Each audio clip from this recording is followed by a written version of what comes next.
ചലച്ചിത്രത്തിലെ വീരാംഗന ഇവൾ, സ്വപ്നാംബരത്തിലെ ചന്ദ്രലേഖ.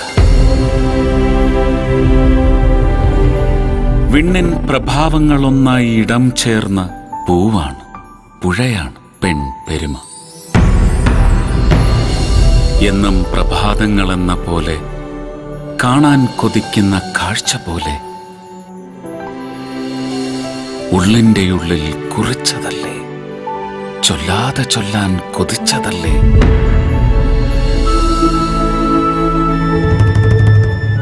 പെണ്ണിൻ കരുത്താണവൾ കഴക്, സൗന്ദര്യമാണവൾ തൻ കരുത്ത്. Jolly Silks, the new fashion destination. പട്ടിന്റെ പ്രൗഢിക്ക് പുതിയ പേര് ജോളി സിൽക്സ്.